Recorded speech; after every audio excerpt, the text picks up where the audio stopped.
बंदी छोड़ सतगुरु रामपाल जी महाराज जी की जय हो। परमपिता परमेश्वर जी की आप सभी प्यारी आत्माओं को मुझ पवन दास का सत साहिब। पुण्यात्माओं, आप सभी को पता है कि परमपिता परमेश्वर जी ने 4-5 व्हाट्सएप पे शंका समाधान नाम से ग्रुप बनवा रखे हैं।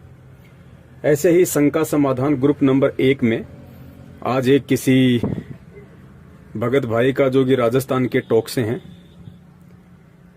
एक ऐसा मैसेज, एक ऐसी फोटो उनकी तरफ से डाली गई थी उनके मोबाइल से, जो अश्लील थी, पोर्न थी, या यूं कह लीजिए कि एक भाई और बहन की बिल्कुल नंगी तस्वीर थी, जो यूट्यूब पे जगत वाले लोग डालते रहते हैं। बहुत सारी पोर्न फिल्में, ब्लू फिल्में पड़ी हुई हैं। तो ऐसी ही एक पोर्न पिक्चर राजस्थान के देवली से एक भगत भाई ने उसमें डाली,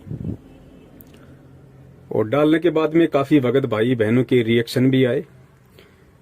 किन्हीं का रिएक्शन उतावलापन था, किन्हीं का थोड़ा ज्ञान आधारित था, किसी का कैसा था। जैसे परमात्मा ने जिनको जैसी सद्बुद्धि दी है, उस आधार से सबने अपने अपने विचार व्यक्त किए कमेंट्स के माध्यम से।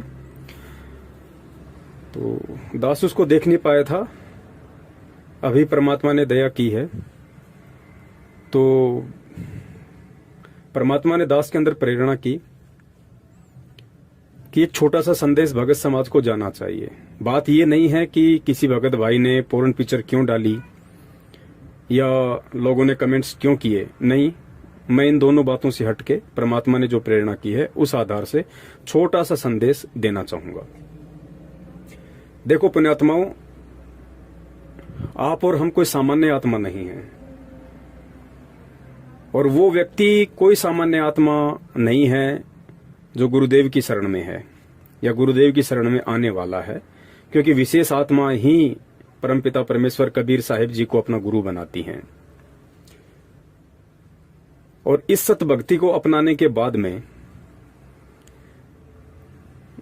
पूज्य गुरुदेव जी ने बताया कि जो गुरु होता है वो लोहार का भी काम करता है, वो कुम्हार का भी काम करता है। जिस प्रकार कुम्हार मटके को अंदर से हाथ रख के बाहर उसको चोट मारता है हल्की हल्की, और लोहार भी लोहे की कोई चीज बनाने के लिए, उसको मूल्यवान बनाने के लिए, कीमत बनाने के लिए, और 5 रुपए की लोहे की कोई कैंची या कोई चाकू, कोई ऐसी चीज बना देता है कि मार्केट में, बाजार में उसकी कीमत लोहे से कई गुना ज्यादा हो जाती है। लेकिन उसके लिए लोहार कितना उसको जलाता है, उसको तपाता है, फिर चोट मारता है, कितना बारीकी से जो चीज बनाना चाहता है उसको तराशता है। कुम्हार भी इसी तरीके से एक मटका बनाने के लिए ना जाने कितने प्रयत्न करता है, तब कहीं जाके वो 5 रुपए की मिट्टी 60, 70, 80 रुपए का एक मटका बन पाती है। तो हम सब उस लोहार के लोहे की तरह हैं, हम सब उस कुम्हार की मिट्टी की तरह हैं। हमारा गुरु उस कुम्हार की तरह है, हमारा गुरु उस लोहार की तरह है, हमारा गुरु उस सुनार की तरह है। और ये भक्ति सीढ़ी दर सीढ़ी आगे चढ़ने की एक प्रक्रिया है। एक दिन में कोई भगत नहीं बन जाता, इस बात को परमात्मा भी जानते हैं, आप और हमें भी जान लेना चाहिए। तो काफी वर्षों से हम में से बहुत सारे भगत भाई बहन, कोई 2-4 से, कोई 5 वर्ष से, कोई 2 वर्ष से, कोई 6 वर्ष से, कोई 10 वर्ष से, कोई 15 वर्ष से परमपिता परमेश्वर सतगुरु रामपाल जी महाराज जी की शरण में है, भक्ति कर रहा है। आज से पहले उस किसी भी ग्रुप में ऐसी कोई भी भद्दी पोस्ट या भद्दा चित्र किसी ने नहीं भेजा। आज क्यों भेजा, हमने यहां पे विचार करना चाहिए, क्यों भेजा।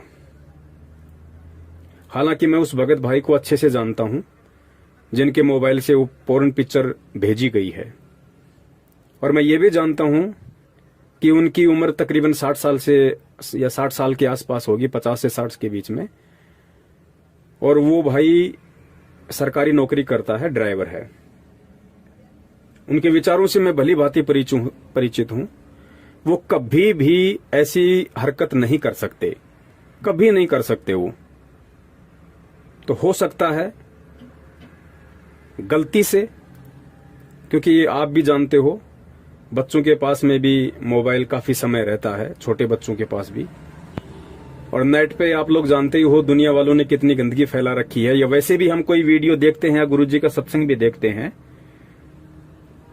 तो सतलोक आश्रम मैनेजमेंट हरियाणा वालों ने वैसे भी अपने सभी यूट्यूब चैनलों को मोनेटाइज करवा रखा है, एडवर्टाइजमेंट के लिए, पैसा कमाने के लिए उनको पंजीकृत करवा रखा है यूट्यूब से। तो बीच बीच में ऐसे भद्दे और अश्लील गंदे वीडियो चित्र आते रहते हैं। तो हो सकता है किसी नादान बच्चे के हाथ से गलती से यूट्यूब चलाते समय, फेसबुक चलाते समय या गूगल चलाते समय ऐसे कोई पिक्चर वगैरह ग्रुप में डल गई होगी, क्योंकि मैं उस भाई के विचारों से अच्छे से परिचित हूं। अब सवाल है पिक्चर क्यों डली, उस ग्रुप में पिक्चर क्यों डली। पुण्यात्माओं, ये हमारी परीक्षा होती है, ये हमारी परीक्षा होती है। परमपिता परमेश्वर ना जाने कितने बहाने बनाते हैं, कितने यत्न करते हैं, कितने कारण बनाते हैं,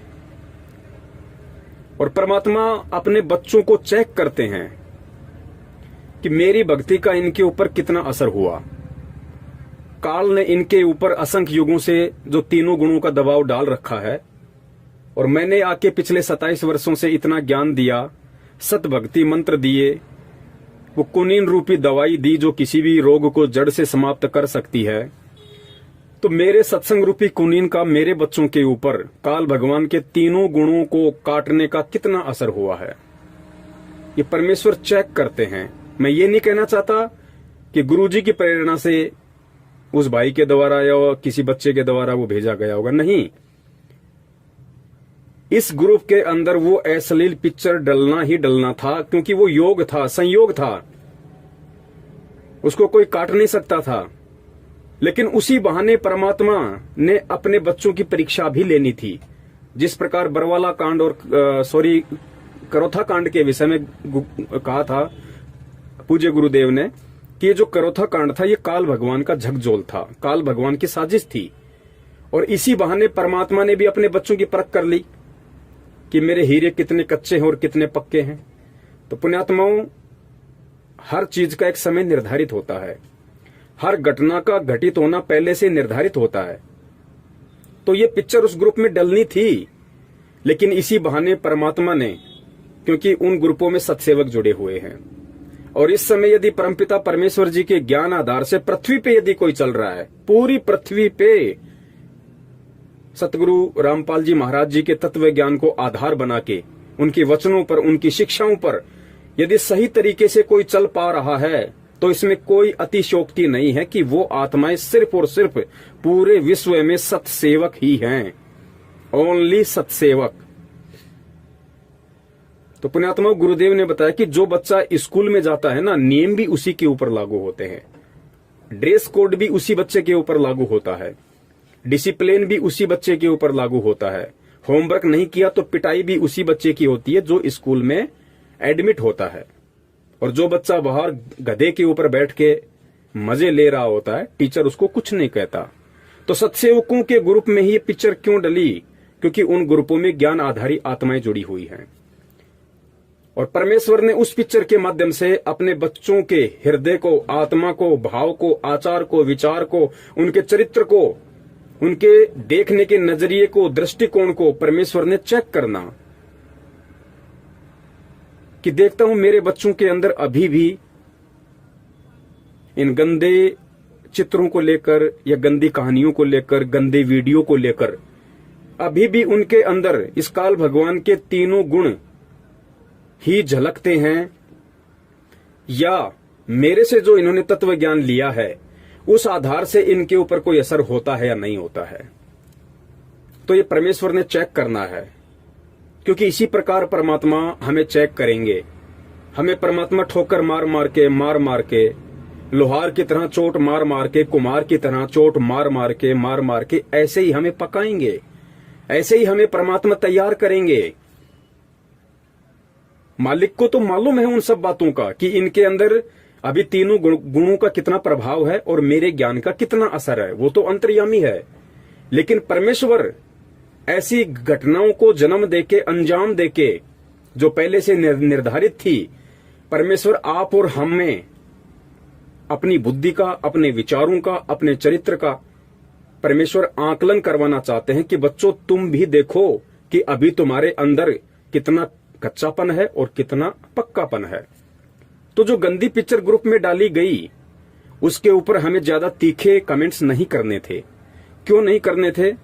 क्योंकि अब हमें परमेश्वर ने इतना अनमोल ज्ञान देके और सब कुछ समझा दिया, इस आत्मा का भेद समझा दिया, शरीर का भेद समझा दिया। अरे सबको पता है कपड़े के नीचे सभी नंगे हैं। एक इंसान के अलावा ऐसा कौन सा प्राणी है जो अपना शरीर ढकता है, अपने गुप्तांगों को ढकता है? कोई नहीं ढकता। तो क्या हम जब मार्केट में जाते हैं, कोई किसी कुतिये को या कुतिया को देखते हैं, गधे को देखते हैं, बकरी को देखते हैं, या हमने घर में जो कुत्ता और कुतिया पाल रखी है हम उनको देखते हैं, या दीवार से लगी हुई छिपकली को देखते हैं, उसने कौन से कपड़े पहन रखे हैं? उनके भी तो गुप्तांग हैं। उनको देख के हम रिएक्शन क्यों नहीं करते? उनको देख के हमारे अंदर वो भाव उत्पन्न क्यों नहीं होते? तो पुण्यात्माओं, हमें इन चीजों को समझना पड़ेगा। चाहे कोई जानबूझ के डाले या चाहे किसी से गलती से ऐसे वीडियो या कमेंट्स या फोटो डल जाएं, लेकिन हम भगत हैं, भगत को संभावी होना पड़ेगा परमेश्वर के ज्ञान आधार से। हमारे लिए उन चीजों का कोई औचित्य नहीं है।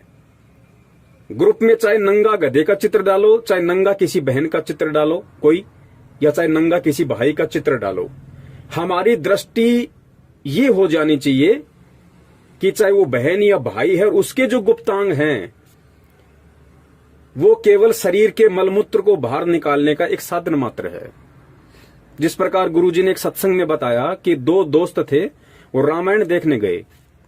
तो रामायण में क्या था कि राम भी लड़का बना हुआ था और सीता भी लड़का ही बना हुआ था, लेकिन उस लड़के ने पोशाक लेडीज वाली पहन रखी थी, मेकअप कर रखा था, वक्स पे उसने कुछ ऐसे बोल वगैरह लगा रखे थे, ऐसा लगे कि जैसे उसके स्तन हो, उसकी दूधी हो। बाल उसने बड़े बड़े नकली लगा रखे थे, मेकअप कर रखा था। तो जो साथी था, जो पहली बार गया था, उसने कहा, रे देखो ये सीता के रोल वाली जो लड़की कितनी सुंदर है, ये तो हूबहू सीता जैसी लगती है। और कुछ उसके मन में विकार भी आए उस लड़की को देख के। तो साथी ने कहा, रे भाई ये लड़की नहीं है, ये लड़का है। बोला, भाई नहीं, ऐसा थोड़ी हो सकता है, देख आंखों के सामने है। आप कह रहे हो लड़का है, आंखों के सामने दिख नहीं रही आपको, डिफरेंस नजर नहीं आ रहा। उसने कहा, रे भाई इसने मेकअप कर रखा है, इसने लड़की वाले ये कपड़े, आभूषण, बाल वगैरह ये सब कुछ कर रखा है, ये लड़की नहीं है। लेकिन उसको जची नहीं। बोला, भाई ऐसा नहीं हो सकता, ये तो लड़की है भाई, और देख कितनी सुंदर है। तो उसका भ्रम निवारण करने के लिए रामायण खत्म होने के बाद दोस्त उसको उस कमरे में ले गया जहां पे वो सीता का रोल कर रहा लड़का अपने वस्त्र वगैरह, अपना मेकअप वगैरह उतारता था। तो वहां गए और उसकी आंखों के सामने जब उस लड़के ने बाल उतारे, कानों से कुंडल उतारे और अपनी छाती के ऊपर जो बोल लगा रखी थी या कोई भी ऐसी वस्तु लगा रखी थी, ऐसा लगे कि जैसे उसकी दूधी है। तो जब उसकी आंखों के सामने उसने सारे कपड़े उतारे और जब हाथ मुंह धोया और जब वो लड़का सामने खड़ा हुआ दिखाई दिया तो उसका भ्रम टूटा। अरे भाई, वास्तव में मैं तो भ्रमजाल में था, ये तो वास्तव में लड़का है भाई। और दूसरे दिन जब फिर वो रामायण देखने गए तो गुरुजी ने कहा कि वही लड़का वापस वही आभूषण पहन के, वही हार श्रृंगार करके, वही मेकअप करके, सीता वाला वही बोल वगैरह लगा के और रामायण के मंच पे आ गया। लेकिन उस दिन उस लड़के के मन में जरा भी कोई विकार या विक्षेप नहीं आया और ना ही ये भाव आया कि ये लड़की है, क्योंकि उसने हकीकत अपनी आंखों से देख ली थी कि ये लड़की नहीं, लड़का है, इसने केवल मेकअप कर रखा है। तो पुण्यात्माओं, गुरुजी ने बताया कि बच्चों ठीक इसी प्रकार इस काल भगवान ने इस एक आत्मा को दो आवरण पहना रखे हैं। एक ही आत्मा को एक पुरुष का आवरण पहना दिया और एक को स्त्री का आवरण पहना दिया, और तीनों गुणों के प्रभाव से हमारे को ऐसा बांध के रख दिया है कि हम इस भेद को डिफरेंशिएट नहीं कर पा रहे, हम इस अंतर को मिटा नहीं पा रहे थे। लेकिन पुण्यात्माओं, आज तो गुरुदेव ने हमें ज्ञान दे दिया आज परमेश्वर ने हमें आत्मा से लेके परमात्मा तक सारा भेद बता दिया, आत्म ज्ञान करवा दिया, परमात्म ज्ञान करवा दिया। अब तो हमारे जानने का समय है। और ऐसे समय में यदि हम इस तरह का रिएक्शन उन चीजों को लेके करेंगे, ठीक है, उस भाई ने अगर अपने मोबाइल से पिक्चर डाली है या डल गई, तो हमारा रिएक्शन कुछ और होना चाहिए था, थोड़ा प्यार से, कि भाई हो सकता है गलती से डल गई होगी, लेकिन आगे से भगत जी ध्यान रखिए। हो सकता है हमें उसको फोन करना चाहिए था, ग्रुप में कमेंट्स करने के बजाय। अगर गलती से उससे वो फोटो डली होगी, और जिन जिन आत्माओं ने उस फोटो के ऊपर जैसे जैसे कमेंट्स कर दिए, उसके बाद जब वो भाई उन कमेंट्स को पढ़ेगा, तो सोचो उस आत्मा के ऊपर क्या बीतेगी कि मेरे भगत भाई परमात्मा से ज्ञान लेने के बाद इतना सा धैर्य नहीं रख पाए, इतना सा संतोष नहीं रख पाए, कम से कम मुझे फोन कर लेते या मेरा स्पष्टीकरण देख लेते एक बार इस ग्रुप में कि भाई मैंने जानबूझ के डाला है या मेरे से गलती से डल गया, उसके बाद कोई रिएक्शन करते। पुण्यात्माओं, परमेश्वर जी ने हमें क्या ज्ञान दिया, परमेश्वर हमें क्या बनाना चाहते हैं, और हम उस ज्ञान को किस तरीके से ले रहे हैं, और हम क्या बनने की दिशा में आगे बढ़ रहे हैं। पुण्यात्माओं, हमारी स्थिति इन गुप्तांगों को लेके एक 2 या 5 वर्ष के बच्चे जैसी हो जानी चाहिए। जिस प्रकार एक 2 साल का या 5 साल का बच्चा अपनी माँ के साथ नहाने के लिए जिद करने लग जाए, तो माँ उस बच्चे को बाथरूम में अंदर ले लेती है, और माँ यदि निवस्त्र होके नहा रही है तो बच्चे को भी निवस्त्र करके नहलाती है। लेकिन उस बच्चे का ध्यान अपनी माता या बहन के गुप्तांगों पे नहीं जाता है। क्यों नहीं जाता? क्योंकि वो बच्चा विकार रहित होता है, उसके ऊपर तीनों गुणों का प्रभाव नहीं होता। उस समय तो स्वाभाविक नहीं होता, क्योंकि 12 साल के बच्चे के ऊपर इन गुणों का इतना प्रभाव नहीं होता। 12 साल के बाद में उस बच्चे के ऊपर प्रभाव होना शुरू होता है। और धर्मशास्त्रों के अनुसार यमराज भी 12 वर्ष तक के बच्चे को किसी भी कुकृत्य के लिए वो सजा नहीं देता है जो सजा 12 साल के उपरांत किसी व्यक्ति को उस कुकृत्य के लिए मिलती है। क्योंकि वेदों में 12 साल तक के बच्चे को नादान अबोध कहा जाता है, उसको क्षमा दान दिया जाता है। तो पुण्यात्माओं, उस समय तो वो नादान बच्चा, अबोध बच्चा, इसलिए उसके ऊपर विकार हावी नहीं। लेकिन आज तो हमें परमेश्वर ने तत्व ज्ञान दे दिया पुण्यात्माओं। अब हमें इन विकारों को लेकर नादान हो जाना चाहिए, अबोध हो जाना चाहिए, और हमारे बोलने का तरीका, किसी भी चीज को देखने का दृष्टिकोण एक भगत के जैसा होना चाहिए। गुरुदेव ने तो यहां तक कहा है कि मानुष्य देवता किया करत न लाइवार, कि इस ज्ञान के माध्यम से आपको अपने शरण में लेते ही पुण्यात्माओं मैं आपको आम इंसान से देवता की कैटेगरी में खड़ा कर देता हूं। लेकिन पुण्यात्माओं, हमें देवता तक ही संतुष्ट नहीं रहना है। फिर गुरुदेव ने बताया कि देवलोकों में भी यही आग लगी हुई है, वहां भी अर्धनग्न डांस, वासना, सब कुछ यही रोग। हमें तो देवताओं से ऊपर उठ के हंस बनना है, हंस। और वो प्रक्रिया हमसे परमात्मा यही अपनवाएंगे। हंस भी परमात्मा हमें इसी पृथ्वी लोक पे बनाएंगे। तो सबसे पहले तो देखो, हम बार बार कहते हैं एक दूसरे को कि भगत के 5 गुण होते हैं, भगत के 5 लक्षण होते हैं, शील, संतोष, अक्षमा, धैर्य, विवेक। लेकिन अपनी अंतरात्मा से कभी विचार किया करो पुण्यात्माओं, क्या हम उन 5 का थोड़ा बहुत भी यूज करते हैं? क्या हमने उन 5 गुणों को अपने अंदर धारण करना शुरू किया है? खाली गुरुजी के सत्संग सुनते रहने से रात दिन, या गुरुजी को परमात्मा कहते रहने से, या गुरुजी का जन्मदिन ना मनाने से, गुरुजी का बोध दिवस ना मनाने से ही हम केवल एक सच्चे और अच्छे भगत की श्रेणी में नहीं आएंगे। हम एक सच्चे और अच्छे भगत की श्रेणी में उस समय आएंगे जब हमारा प्रैक्टिकल और थ्योरी दोनों बराबर होंगे, मैच करेंगे।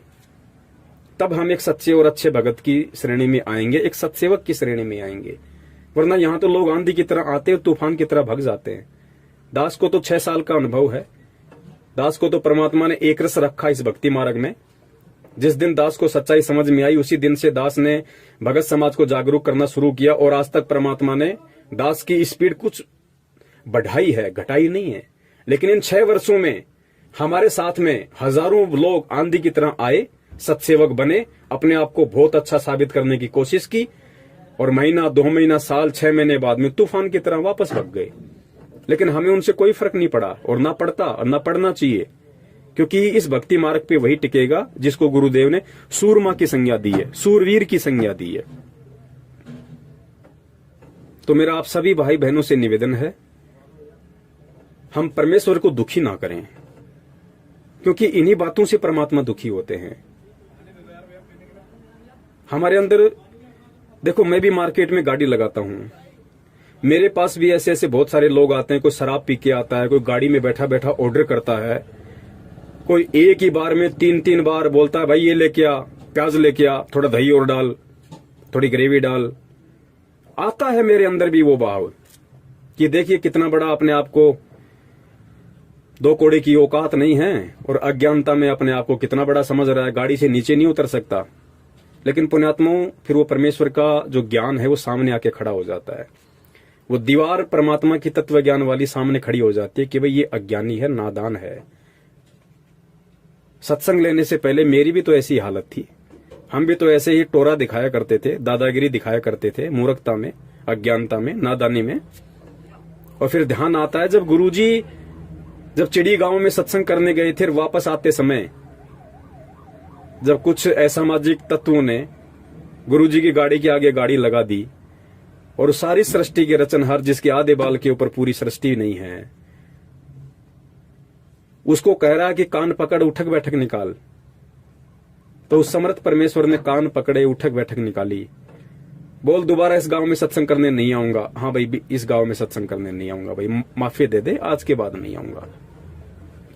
तो ये सारी बातें फिर याद आती हैं, और याद आती हैं तो फिर परमात्मा चेतना देते हैं कि भाई तेरी औकात क्या है, तेरी क्या बुनियाद प्राणी, तेरी औकात क्या भाई। अरे मैं चाहूं तो राजा को उंगली पे नचा दूं। परमेश्वर कहते हैं कि मैं चाहूं तो राजा को उंगली पे नचा दूं, और तुम्हारी औकात अपनी औरत को, अपने बच्चों को उंगली पे नचाने की नहीं है, और फिर भी तुम अपने आप में घमंडी बने फिरते हो, तुम अपने आप में अहंकार को लादे फिरते हो। तो पुण्यात्माओं, हमें कितना अधीन, कितना विनम्र, कितना इस परमेश्वर के ज्ञान को आधार बना के हमने हंस बनना होगा। ठीक है, शुरू में नहीं होता, एक बार में नहीं होता। सत्संग सुनते रहने से भी कई बार बातें हमारे दिमाग के ऊपर से निकल जाती है। इसीलिए परमात्मा ने ये साध संगति रखवाई है, ये शंका समाधान के प्रोग्राम रखवाए हैं। एक दूसरे भगत भाई बहनों को आपस में जोड़ने के लिए फेसबुक चलाई है, व्हाट्सएप चलाई है, यूट्यूब चलाई है, ताकि हम एक दूसरे से सीखें। कोई अगर कोई बात बोलता है तो हम उसी की बात को ना जानते ना। अभी एक थोड़े दिन पहले एक भाई था, बहुत अच्छे संपर्क है मेरे उससे, 2 साल से संपर्क हैं, सत्सेवक बना हुआ है, जयपुर का रहने वाला है। और जैसे ही मैंने ये कल्कि वाला जो वीडियो उसके पास भेजा, लाइव वाला, और उस पे हेडलाइन लिखी हुई थी कि असली कल्कि अवतार संत रामपाल जी महाराज है, तुरंत उसने कमेंट्स कर दिया कि भगत जी, भगत समाज को क्यों मूर्ख बना रहे हो, आप गुरुजी को काल का अवतार क्यों साबित कर रहे हो। अब बताओ, मैंने माथे में 3 थप्पी खाई, मैं क्या कहूं अब उस भाई को। तो मैंने उसको यही कमेंट्स में लिख के भेजा कि भैया, परमेश्वर के ज्ञान आधार से मुझे ऐसा लगता है कि पढ़े लिखे अंधे ऐसे ही व्यक्तियों को कहा जाता है जो व्यक्ति पैकेट को खोले बिना ही अपना मत प्रकट कर देते हैं कि इस पैकेट में क्या है। ऐसे व्यक्तियों को ही पढ़ा लिखा अंधा कहा जाता है। उसके बाद उसका कोई जवाब नहीं आया, क्योंकि फिर उसने वीडियो देखा होगा, और वीडियो देखा होगा तो उसके समझ में आ गया होगा कि पवनदास कौन से कल्कि की बात कर रहा है। तो पुण्यात्माओं, हमें बहुत सोचना पड़ेगा, बहुत समझना पड़ेगा। खाली भगत नाम रखवा लेने से या अपने नाम के आगे पवन दास लगाने से या और कोई दास लगा लेने से हम केवल भगत नहीं बन जाएंगे, दास नहीं बन जाएंगे। परमेश्वर कहते हैं कि दासा तन नेड़े नहीं और नाम धरावे दास। भाई, पानी के पिए बिना कैसे बुझेगी प्यास। प्यासा आदमी जब तक पानी नहीं पिएगा तो प्यास नहीं बुझ सकती। इसी प्रकार पुण्यात्माओं, जब तक हम परमेश्वर के सत्संगों को सुन के उनके एक एक वाणी पे, एक एक शब्द पे, दोहे पे, शब्दों पे अमल नहीं करेंगे और फिर अपने जीवन में उन वाणियों को नहीं उतारेंगे, तब तक हम भगत 7 जन्म में भी नहीं बन सकते, चाहे हम कितनी ही बड़ी बात क्यों ना कर लें। तो मेरी आप सभी से विनती है कि अब हमने बहुत कुछ सोचना पड़ेगा, समझना पड़ेगा, परमेश्वर के ज्ञान को आधार बनाना पड़ेगा। खाली कहने सुनने से बात नहीं पड़ेगी। गुरुजी कहते हैं भाई ये कहने सुनने का नहीं, ये तो कर पाड़ने का मार्ग है, कर पाड़ने का। तो पुण्यात्मा अब हमने कर पाड़ना होगा, गुरुजी के शब्दों को अपने लाइफ में अमल करना होगा भाई, अपने जीवन में उसको चरितार्थ करना होगा। फिर देखना उनका रिएक्शन, फिर देखना तुम्हें खुद महसूस होगा कि हाँ मैं कितना भगत बनता जा रहा हूं, मेरे अंदर कितनी भक्ति प्रवेश हो रही है। आंखों से दिखाई देगा, आंखों से। क्योंकि बीमार व्यक्ति के अंदर यदि वो गोली दवाई यदि मुंह से या इंजेक्शन से यदि अंदर नहीं जाएगी तो गुरुजी कहते हैं कैसे असर करेगी उस रोग के ऊपर, कैसे अटैक करेगी। तो गुरुजी कहते हैं कि इन कानों के माध्यम से ये जो सत्संग रूपी दवाई है इसको अंदर जाने दो पूरा, तब जाके ये अंदर रिएक्शन करेगी। तो मेरा तो आप सभी भाई बहनों से जो भी इस ऑडियो को सुन रहे हैं, मेरी हाथ जोड़ के आप सभी से यही मेरा निवेदन है, मेरी प्रार्थना है। सतसेवक एक ग्रुप या सतसेवक नाम यदि किसी भगत के पहले परमात्मा ने रखवाया है तो बहुत सोच समझ के परमेश्वर ने रखवाया है। या तो अपने नाम के आगे सतसेवक लगाओ मत अभी, और अगर सतसेवक लगाना शुरू कर दिया है तो मेरा निवेदन है कि परमेश्वर की जो सोच थी, परमेश्वर की जो प्रेरणा थी, जिस आधार से उन्होंने सतसेवक वर्ड को हम भक्तों के ऊपर लागू करके और काल एजेंट सतलोक आश्रम मैनेजमेंट हरियाणा से हमारे को डिफरेंट किया, अलग किया है कि सतसेवक कौन है और मैनेजमेंट कौन है। तो हमें उस सतसेवक शब्द की लाज रखनी चाहिए, हमें परमात्मा की लाज रखनी चाहिए। बाकी तो जो जैसा करेगा वैसा उसको मिलना ही है, ये तो अटल विधान है भाई। जबरदस्ती का मार्ग है नहीं, ना परमात्मा जबरदस्ती करेगा। समझा परमात्मा ने लाखों बार दिया, फिर भी नहीं समझ में आया, कोई कमी रह गई तो परमात्मा ने अपने सतसेवक बच्चों को खड़ा कर दिया। आज व्हाट्सएप पे, यूट्यूब पे, फेसबुक पे धूम मची हुई है, वीडियो की, ज्ञानाधारी वीडियो की, हर चीजों की कोई कमी नहीं है। एक एक शब्द अगर देखा जाए, सोचा समझा जाए तो हीरे मोती लाल के समान है, कोई कमी नहीं, ना किसी वीडियो में, ना किसी ऑडियो में, ना किसी संदेश में। अब भी अगर कोई कमी रहेगी तो फिर हमारे अपने विचारों की रहेगी, हमारी अपनी सोच और समझ की रहेगी। उसमें परमात्मा दोषी नहीं होंगे, फिर हम खुद ही दोषी होंगे। तो आगे से हम ध्यान रखें, मैं भी, आप भी। यदि ऐसी कोई घटना फिर से घटित हो जाती है तो हमने किसी बात का कोई बतंगड़ नहीं बनाना। डाल दिया, डालने वाले ने डाल दिया। अब जिस व्यक्ति का काम ही कूड़ा करकट करने का है वो करेगा, आप उसके साथ में कब तक जिदोगे, कब तक लड़ोगे, कब तक बहस करोगे? क्या यही करते रहोगे आप? गुरुदेव ने कहा कि आप आगे बढ़ जाओ, आप उसको क्रॉस कर दो। जो उस कूड़े के पास ठहरेगा उसको बदबू आएगी, तुम्हें कहां बदबू आएगी? तुम उसको अनदेखा करो, आगे बढ़ो। भाई हम रास्ते से जा रहे हैं, कोई कसाई बकरा काट रहा है, कोई शराबी शराब पी रहा है, कोई गाली देने वाला गाली दे रहा है, कोई शराब की दुकान पे शराब पी रहा है, कोई बेच रहा है। तो क्या हम उनसे लड़ने लग जाएं कि तू क्यों बेच रहा है? तेरे अंदर इतनी भी बुद्धि नहीं है। हम क्या करते हैं, हम चुपचाप निकल जाते हैं, हम देखते नहीं, उनकी तरफ ध्यान ही नहीं देते। तो ग्रुप में यदि ऐसी कोई घटना घटित हो जाती है, ऐसी कोई यदि वीडियो या पिक्चर गलती से किसी से डल जाती है, या कोई मंदबुद्धि व्यक्ति जानबूझकर भी डाल देता है, तो हमने उस चीज को ज्यादा नहीं उधेड़ना है। क्योंकि अगर गोबर में अगर लकड़ी करोगे तो उसमें से बदबू आएगी। तो हम आगे बढ़ जाएं बस। गुरुजी कहते हैं जीवत मुक्ता शोक हो आशा तृष्णा खंड, और मन के जीते जीत है क्यों भर में ब्रह्मंड। हमने इस ज्ञान को आधार बना के सतगुरुदेव जी के आशीर्वाद से, उनसे भीख मांगते हुए हमने अपने मन को जीतने की कोशिश करनी है। हम दुनिया को नहीं जिता सकते, दुनिया को नहीं जीत सकते, और ना हमें जीतना है, ना किसी को जिताना है। हम खुद यदि उन चीजों पे काबू प्राप्त कर लेंगे तो सोचो हम जीत गए, हम परमेश्वर की परीक्षा में सफल हुए। परमात्मा सब देख रहा है, कौन जानबूझ के कर रहा है, कौन अनजाने में कर रहा है, उसी अनुसार उसको आने वाले समय में उसका रिजल्ट मिलेगा। बस इतनी सी बात है, संदेशा देना हमारा काम है। ऐसी कोई घटना यदि घटित होती है हमारी आंखों के सामने, और यदि हमें उचित लगता है तो एक प्यारा सा मैसेज हमें जरूर छोड़ना है, और ऐसा मैसेज छोड़ना है कि दूसरे भगत भाई बहनों को भी अच्छा लगे, उनको भी एक मैसेज जाए कि हाँ भाई, मैं भी अगर नेक्स्ट टाइम कभी अगर किसी को कोई संदेश दूं, कोई मैसेज दूं, तो मैं भी इन शब्दों का प्रयोग करूं ताकि सबके ऊपर उसका सकारात्मक असर हो।